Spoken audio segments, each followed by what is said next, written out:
And talk about some of the times we were in central London and we'd attract like 200-300 people would be there watching us. Well, that's another thing.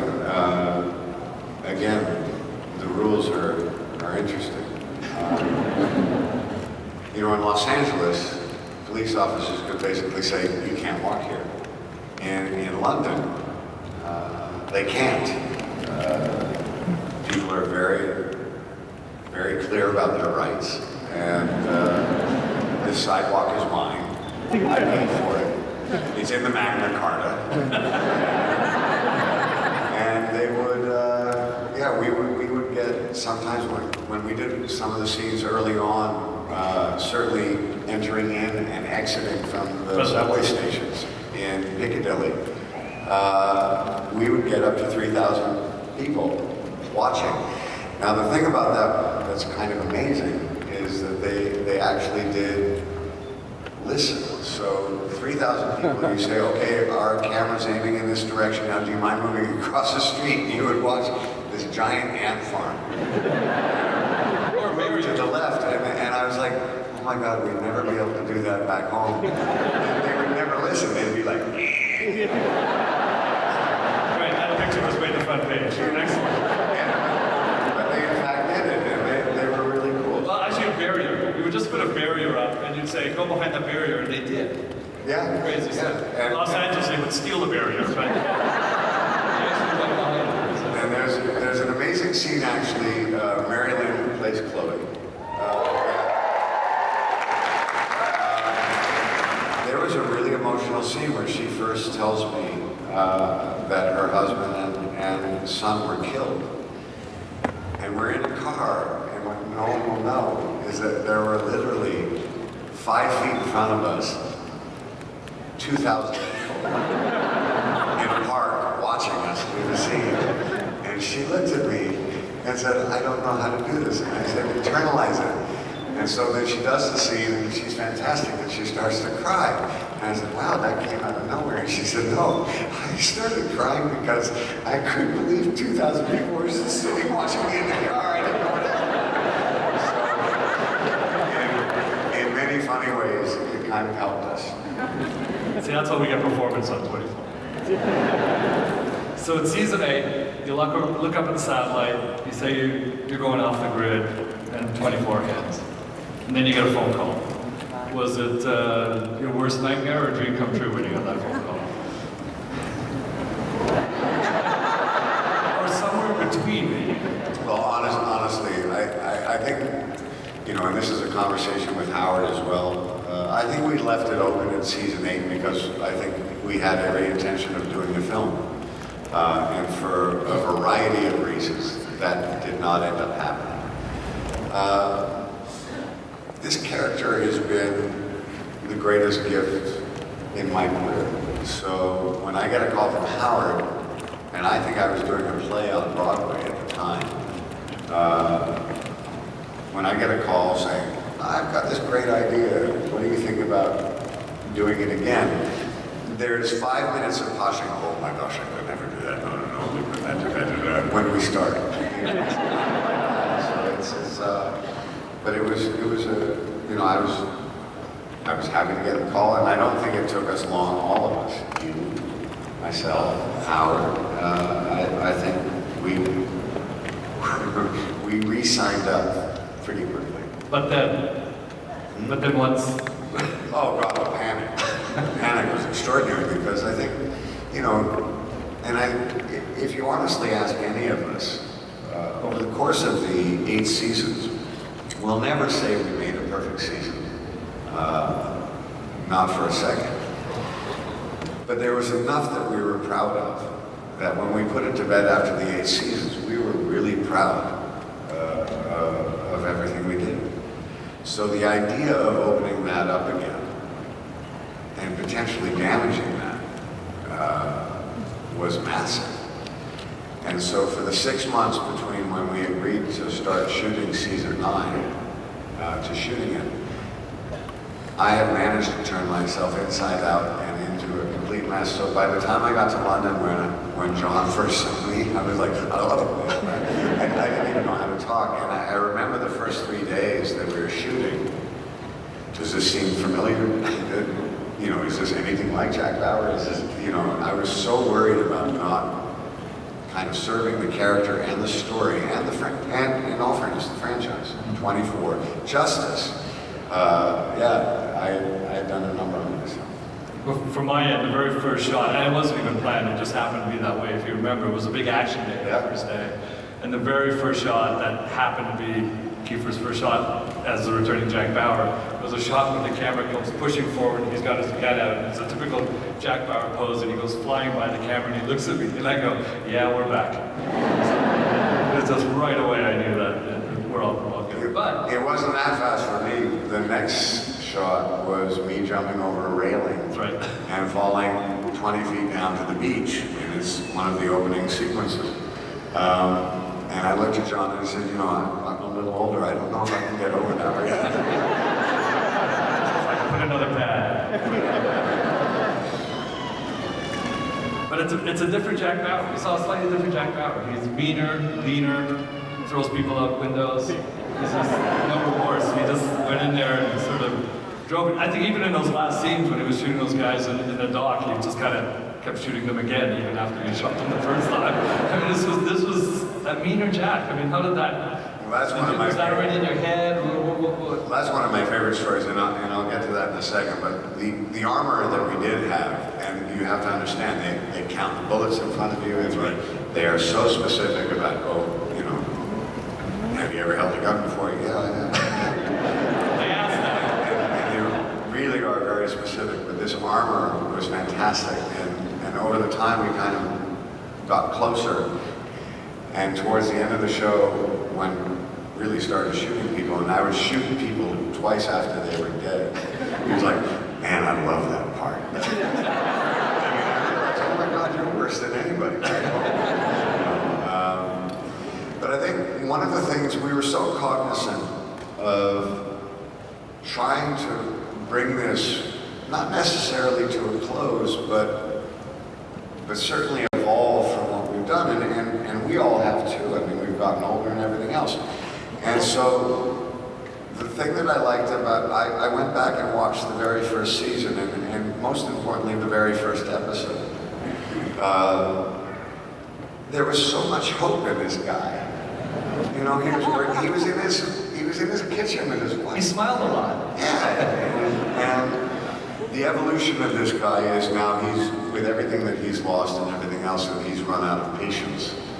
And so there is a much more aggressive nature to the character in the context of season 9 than anything else, because he's done. He's not fighting for his own life anymore. He's trying to carve out something that he thinks is right for himself and the planet, and maybe trying to protect his family. But there's nothing in his immediate future that he's fighting for, which is a very different tone. Yeah, very different. And we focused a lot on that. It also meant keeping the tattoos. It also meant keeping the tattoos. Something we talked about. Well, and I've lost a lot of patients too, so I was tired of covering them, so. I wrote in a diary, and actors do this a lot, where they'll just write a backstory for whatever their character is. And mine was complete bullshit. It was justifying the tattoos on my arms and why I didn't have to cover them. Thanks for your patience with that. But staying on that, talking about Jack and how much he changed, let's jump to the last episode. And sort of what happened there, and when he walked to that helicopter and that little smile at the end. And you know, where did Jack end up? Where did Jack end up in all of this? I'm sorry? Where did Jack end up in all of this by the time we got to episode 12? Well, I think the fact that he managed to save Chloe in that moment gave him some satisfaction, and that the day had been finished. And that gave him some satisfaction. And thank you for the woo. But one of the things, I mean, we went through so many different ideas for that ending. You know, even John and I were sitting there and we thought, well, maybe for the DVD, we'll just have Jack pull out a hand grenade in the helicopter and just blow it up. Takes out the Russia with it. You know, so we'd never had that kind of freedom before. where the end was whatever we could make it. And Howard's going to come up in a minute, and we'll talk about that. It's an unbelievably difficult thing trying to figure out how to do that. And I think on some level, and I was as much a part of it as anybody. I think on some level we kind of copped out because it's hard to let it go. It's hard to end it, you know. And so I think we came ourselves as people who were making the show. We came kind of full face to that. And it was difficult, and we were talking about it last night. We all had dinner last night. There's a wonderful rush that we get. I mean, when I get to sit in a room like this with you all, which, trust me, never happens, there's something amazing. This really did matter to us, and we don't work in a vacuum, and we are cognizant and aware of your response and everything else. It's the most energizing thing you can imagine. In fact, it's a high, and I think kind of trying to create the end of our show this season, because we had said this was the last season and this is what we were going to do, was really difficult for us, because I think all of us individually didn't want to really let it go, and we fought against it and we fought for it, and so and your response to the end, or for this season, was really gracious and kind. Thank you.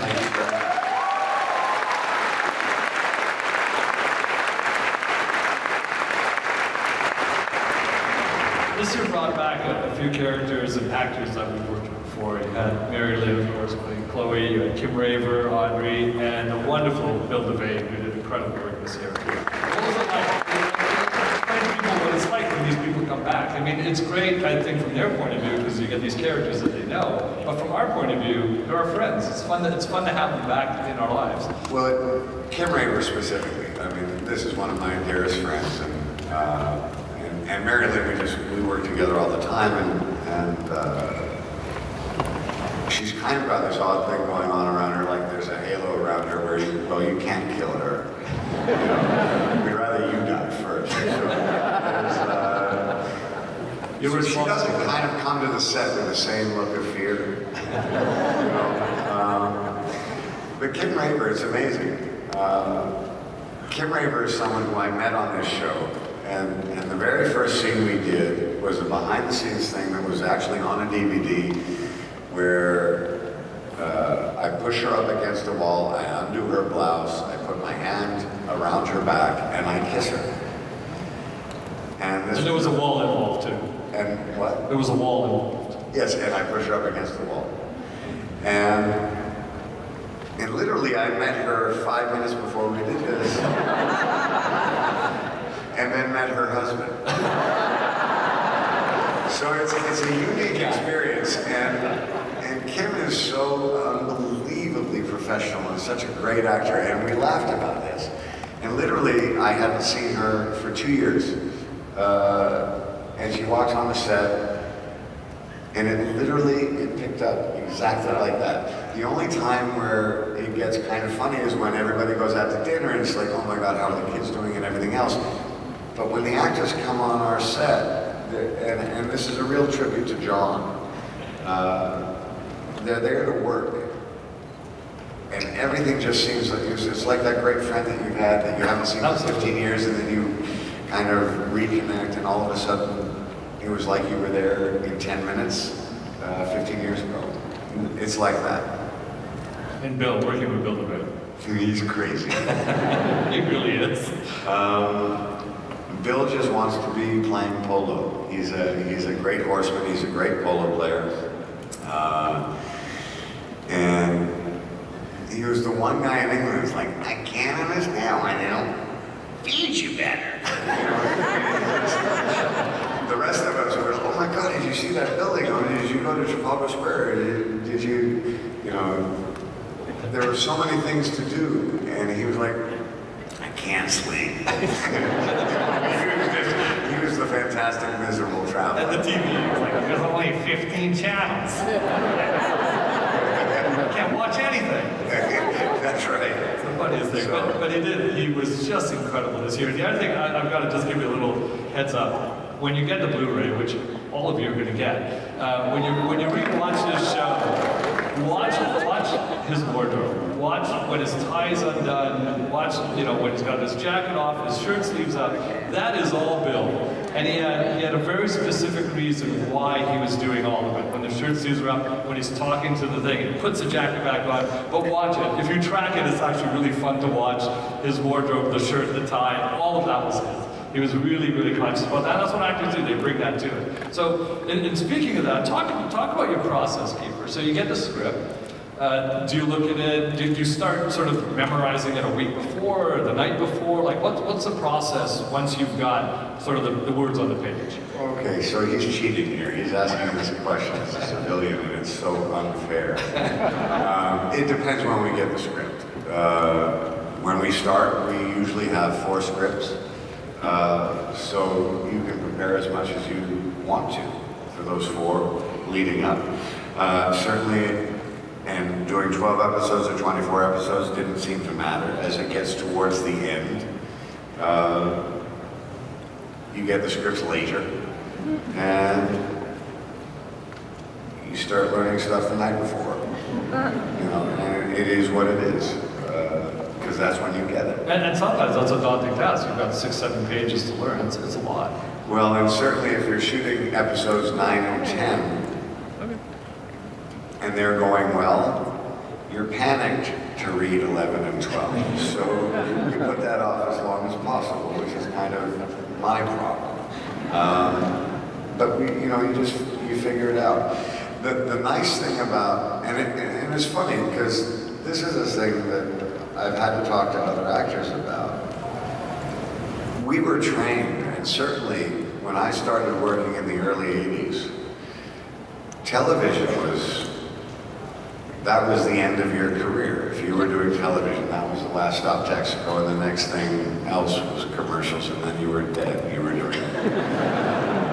doing Chekhov in Poughkeepsie.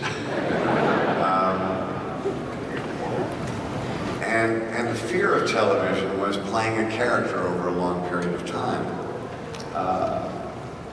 But 24 was part of it, but I think ER, there were some other fantastic shows certainly before us. Sopranos was a perfect example, where if you take a look at Tony Soprano's character from the very beginning of that show to what it evolved to at the end of that show, the character was vastly different. And I think Jack Bauer was the same. And so I tried to explain to other actors, no, you got to try this. This is amazing. You get to develop a character over X number of years, and the character doesn't stay the same. The character changes. And if you look at Jack Bauer from the very first episode to the very last episode, they're two different men. It's actually one of the most rewarding acting opportunities that you could imagine. And so my experience in television was extraordinary for that. And I have to tell you, as you know, I'm a huge movie fan. And I go to less and less films. When I take a look at a show like Ray Donovan, that I think is unbelievable, or Boardwalk Empire, or Game of Thrones. There's just so much great stuff out there. You know, it was just an honor to be able to have been a part of kind of that transition. Yeah, one of us also.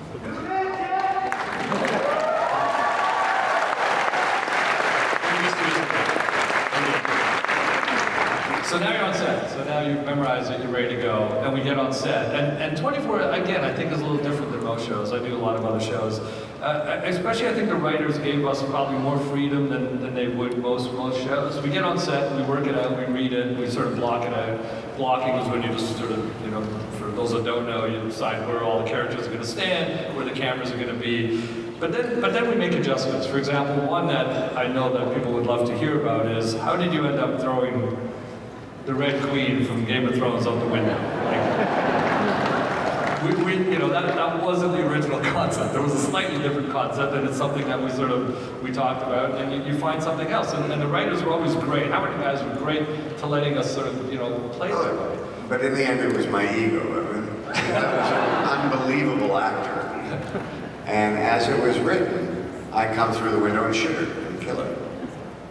And I looked at John and I went, I don't get to have a scene with her, I don't get to talk to her, I don't get to do anything. And he went, no.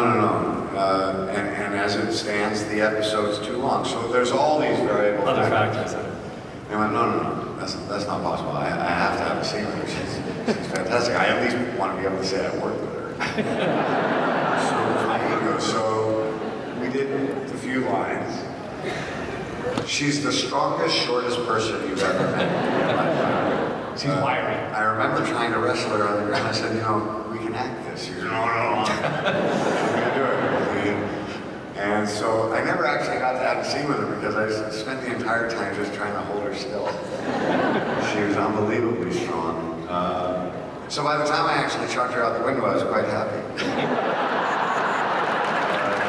Did you like that scene?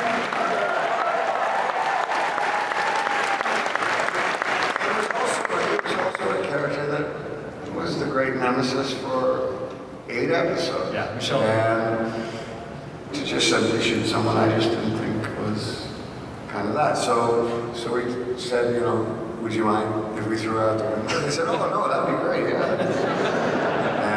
And in all fairness, it's like we added 3 lines. Yeah. So it's not really that much of a change.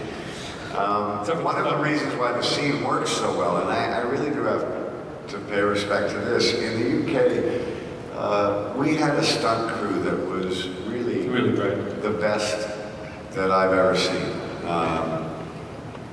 These guys were extraordinary. And I think the reason why it works is because the woman who actually did the jump out the window, Handcuffed. Planned, Backwards. handcuffed Behind her back. behind her back.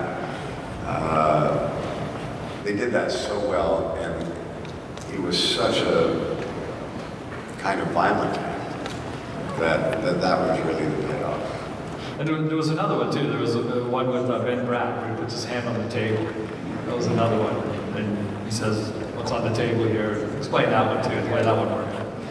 Well, again, it's It's in the moment. Our writers write fantastic scripts, but every once in a while someone will present you with an opportunity. He put his hand on the table, and I went, okay, scene comes about kind of trying to break his hand. And that's been kind of the case over the 8 years. I think when we started, there was one interrogation scene which ended up becoming a torture sequence, which is how we got into this. And again, it's from a dramatic point of view. If the opportunity presented itself, the actor that we had in that very first season was on fire. He was great, and he was spitting at me, and he was doing all this other stuff, and it just escalated. And so the scene just kind of grew, and it happened right there. It was very organic. And then every time I'd say, well, let me pull him over here and burn him. And the other actor was like, yeah, do that. And so it just kind of, it escalated and it grew, and that's the best way that I can explain my experience on 24. It was, people came to work and they were excited and they wanted to do something different or bolder, and it kind of shaped how we made the show.